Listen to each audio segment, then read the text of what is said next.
In March of 2023, Michel Falcon took a bold step that defied conventional wisdom within the entrepreneurial world. He shared a document with his restaurant employees revealing not only their salaries, but his own.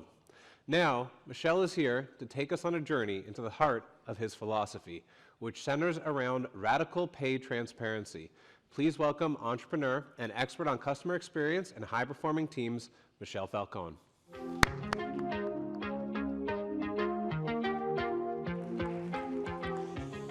Good afternoon, everyone. Thank you.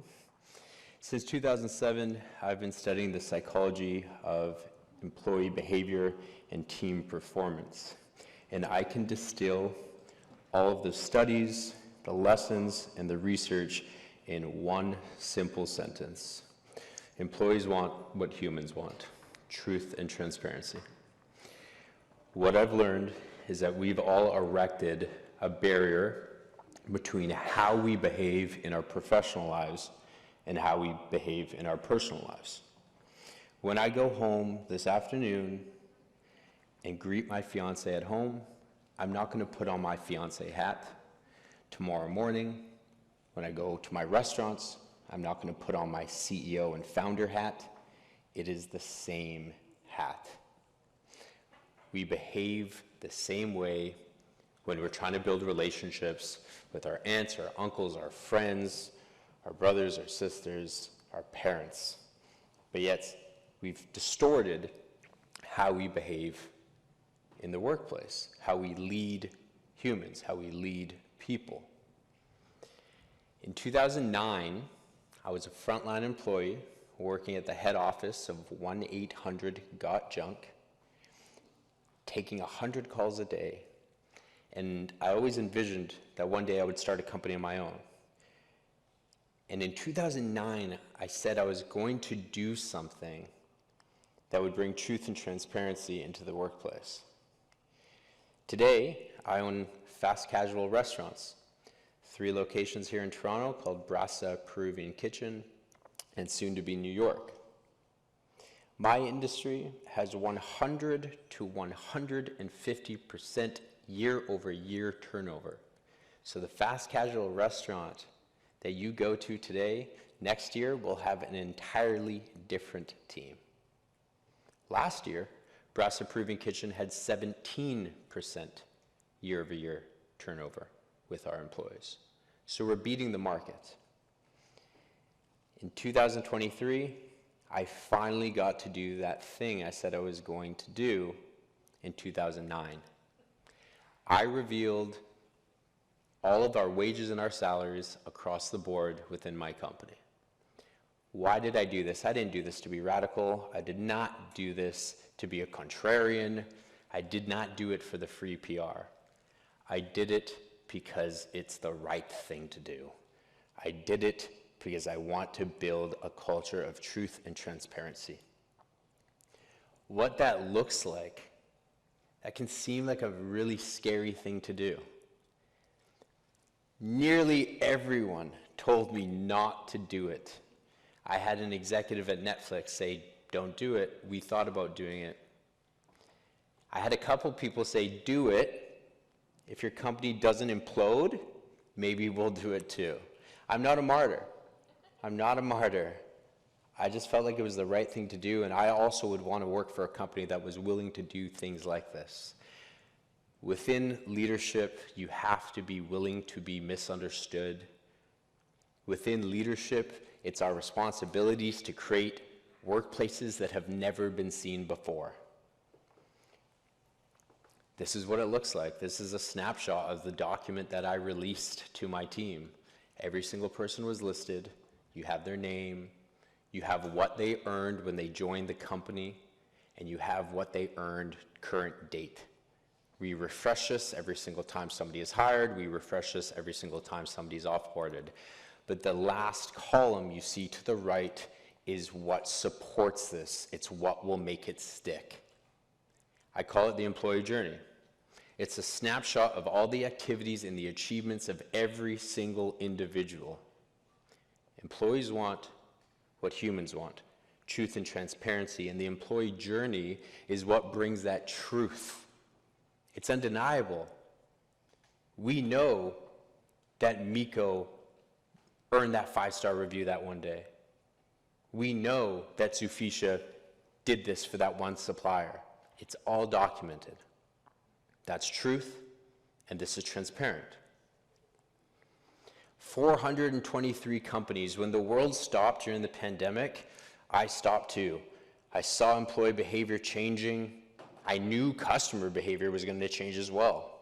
So I stopped speaking, was trying to manage this restaurant business, which is ever so difficult.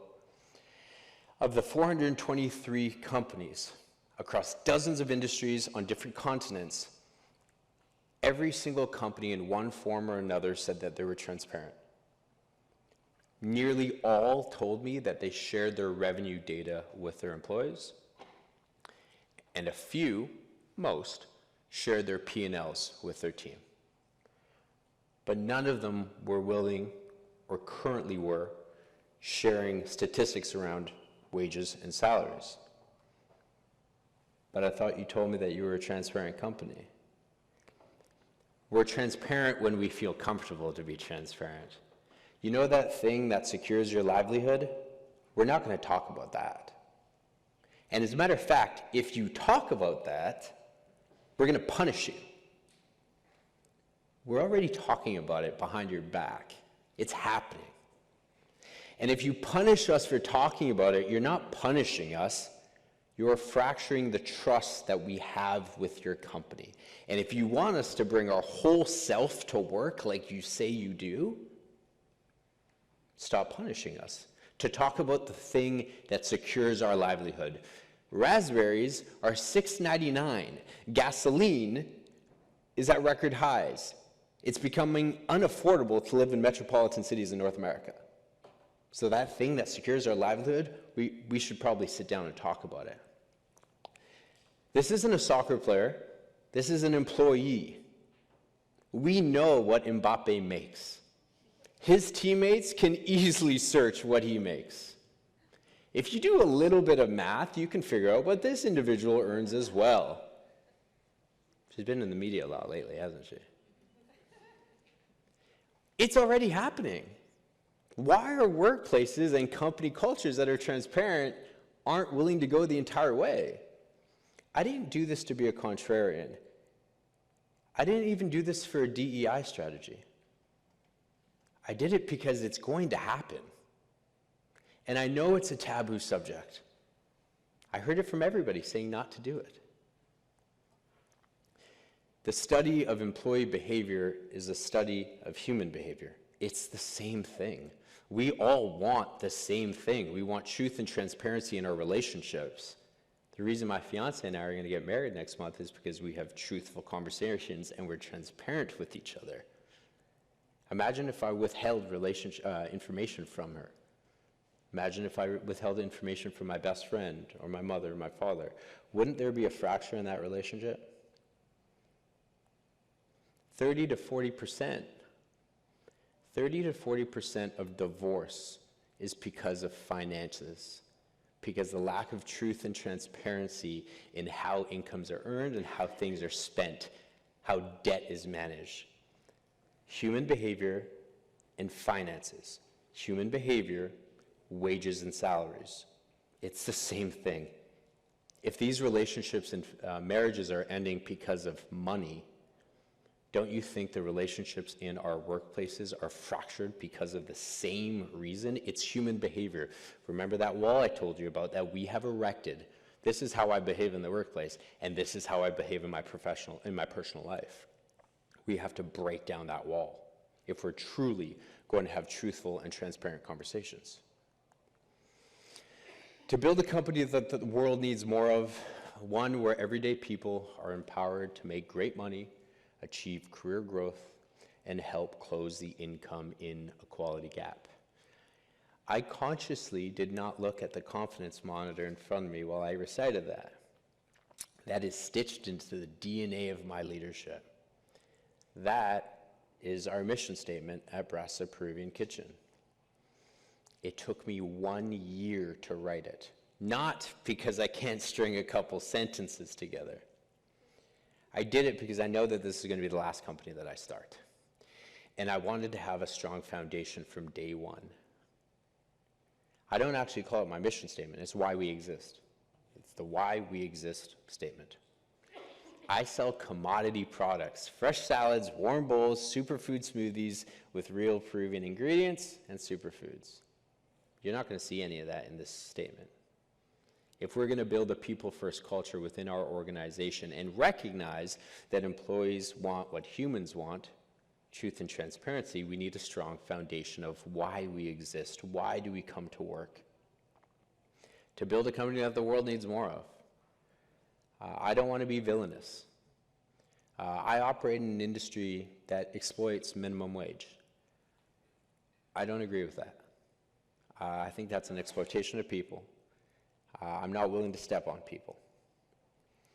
One, we're everyday people. Everyday people. I promise you, Elon Musk does not care about me, he does not care about you, but yet we celebrate and talk about him all the time, and individuals like this. What about the everyday people that power our communities, the everyday people that are volunteering at this conference, the everyday people who help you, serve you coffee in the mornings? Those are the people that we have to celebrate. Those are the people that we have to build the foundation of our organizations to be able to maximize performance and create a culture with meaning. To make great money. I celebrate when my team members get promoted. Do I get a P&L statement every single week? Yes, I do. And I make sure that I'm earning a profit. Profit is an outcome of people. Profit doesn't come first, then people. That's backwards. I want people to make great money, to achieve career growth in any industry. Doesn't just have to be in my industry. I celebrate people that leave our company because I want them to recognize Brass Approving Kitchen like their alma mater. It's where they got started. I got my start at 1-800-GOT-JUNK, and now I'm in the restaurant business and help close the income inequality gap. I'm not going to do this on my own, but I'm not going to be the bad part of it. I have a genuine concern of the deterioration of the middle class. We're all in really big trouble if the middle class deteriorates. I'm going to do my part to make sure that it doesn't. The Cirque du Soleil, I've been studying high-performing teams, and often we say, you know, here at this company, we're like a family. Maybe. Others will say we're like a professional sports team, a championship-winning sports team. What about the Cirque du Soleil? They're my favorite team. Everybody must come together. They're on the same page. They have truth. They have transparency. And if one person decides not to show up to work one day, the whole show is ruined. But here's why I love the Cirque du Soleil as an example of a high-performing team. Do you know the individual's name in the middle there? I doubt it. That's something I call nameless leadership. There is no LeBron James of the Cirque du Soleil. Everybody just comes to work on the same page and gets the job done. When you bring truth and transparency into the organization, this is what happens. Meet Natalie. Natalie's Armenian. She was raised in Syria. She joined my company in February 2022 as a part-time team member. She was earning $20 an hour when she joined us. And today, I had coffee with her this morning at 8 a.m. Today, she oversees 3 of our stores in Toronto, and she earns $80,000 a year, and that was in a year and a half. This is what happens when you bring truth and transparency into your organization. Pay transparency is not a gimmick. It's a growth strategy for your company and your people. Thank you for your attention.